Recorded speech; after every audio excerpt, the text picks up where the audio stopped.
இம்ரானை பாதுகாப்பது அரசின் கடமை. சௌரவ் கங்குலி. இனி விரிவான செய்திகள். பாகிஸ்தான் கிரிக்கெட் அணியின் முன்னாள் கேப்டனும் முன்னாள் பிரதமருமான இம்ரான் கான் ராவல்பிண்டியில் உள்ள சிறையில் அடைக்கப்பட்டுள்ளார். தற்போது அவரது வலது கண்ணில் 85% பார்வை இழப்பு ஏற்பட்டுள்ளதாகவும் அவருக்கு சரியான சிகிச்சை அளிக்கப்படவில்லை என்றும் அவரது வழக்கறிஞர்கள் குற்றம் சாட்டியுள்ளனர். இந்நிலையில் இம்ரான் கானுக்கு உரிய மருத்துவ சிகிச்சை அளிக்க வேண்டும் என்று சுனில் கவாஸ்கர், கபில் தேவ் மற்றும் ஆஸ்திரேலிய ஜாம்பவான் கிரெக் சேப்பல் உள்ளிட்ட 5 நாடுகளைச் சேர்ந்த 14 புகழ்பெற்ற கேப்டன்கள் பாகிஸ்தான் அரசாங்கத்திற்கு கடிதம் எழுதியுள்ளனர்.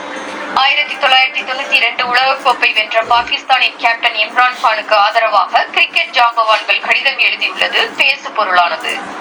இந்நிலையில் இம்ரான் கானை பாதுகாப்பது பாகிஸ்தான் அரசின் கடமை என்று இந்திய அணியின் முன்னாள் கேப்டன் சௌரவ் கங்குலி தெரிவித்துள்ளார்.